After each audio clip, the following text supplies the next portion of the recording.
Homeland Security, the Patriot Acts, all this stuff was drafted.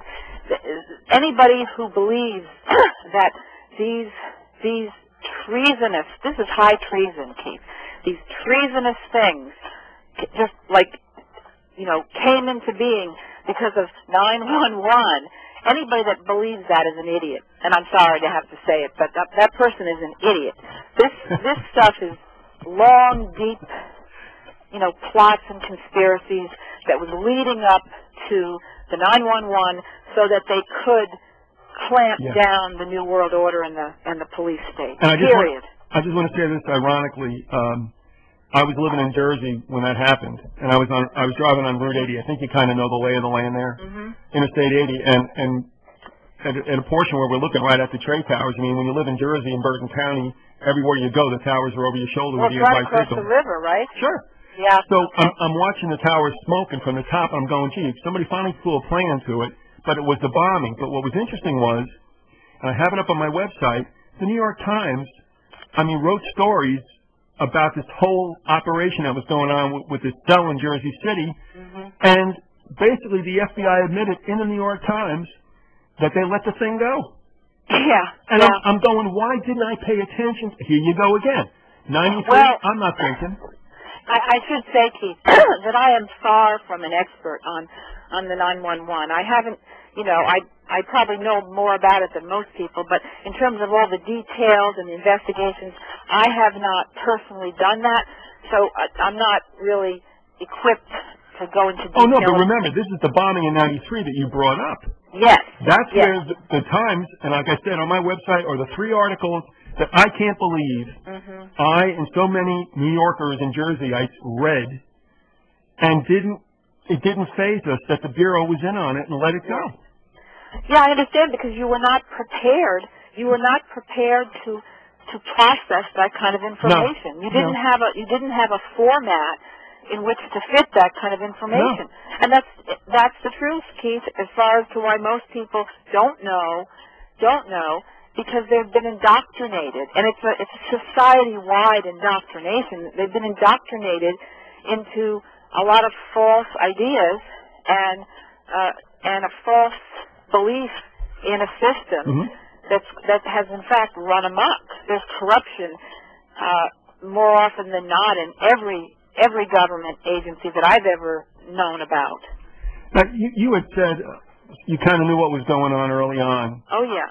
But whereas I had my little leave it to beaver naivete. But because let me ask you came this. from a different background, Keith. But how? I mean, what was it like for you to go to like junior high or high school? I mean, did you have to like shut your mouth or what?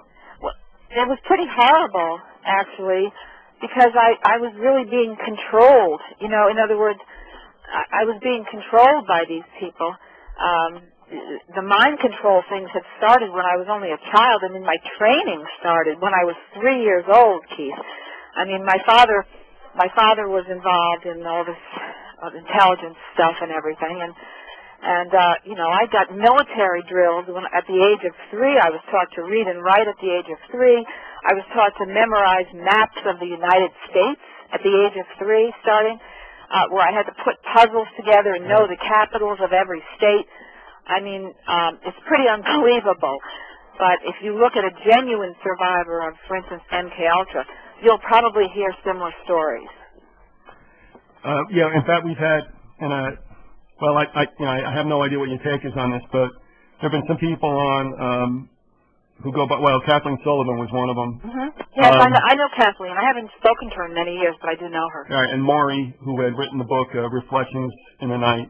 That person I don't know. And we've had a number of people on who deal on the clinical side of ritual abuse and know that there were especially some hotbeds for this kind of thing. And one of them, I'll just say to you, that was confirmed by a number of people and they don't know each other. And that was, and I think you can appreciate this, after World War II, where a lot of Nazi spooks hung out was in southeast Pennsylvania, kind of masquerading as Pennsylvania Dutch. Yes, yes.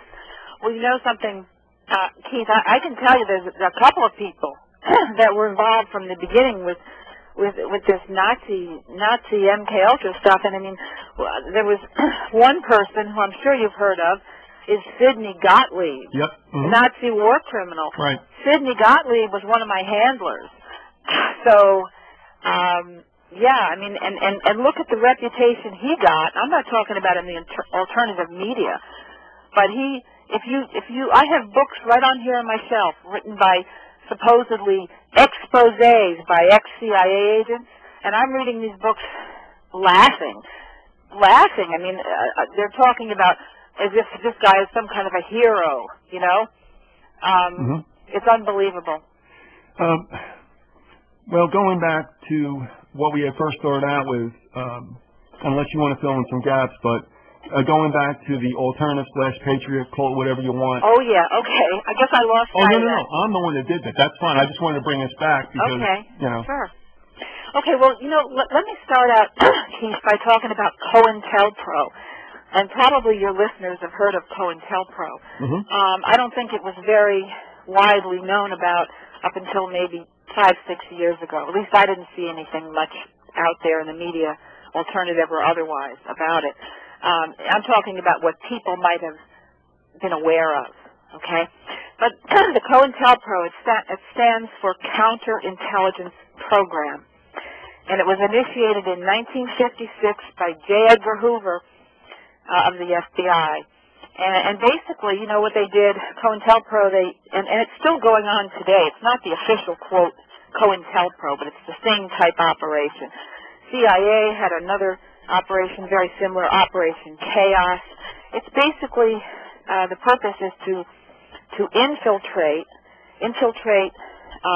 any kind of group that is considered to be subversive against the government. You know, for instance, COINTELPRO was heavily involved in infiltrating the Black Panthers. Right. Remember that? Sure. And you know, any kind of groups. They were also heavily involved in the Vietnam War protests. Sure. Okay. Let me ask you one thing, Barbara. Do you remember? And the FBI kind of admitted this. With regard to the Black Panthers, it was just a tragic episode. Do you remember the actress Jane Seberg? Yes, I do. Do you know where I'm going with this? Yes, I do. I mean, they drove that woman so nuts that she committed suicide after interning her child, whom the FBI kept bugging her was a biracial child, the father of whom would have been a Panther. Keith, these people, these COINTELPRO people, they are, in my opinion, they are the minions of Satan. They are Satan's henchmen. They have no holds barred to destroy people. This is what they do. That's their job, right?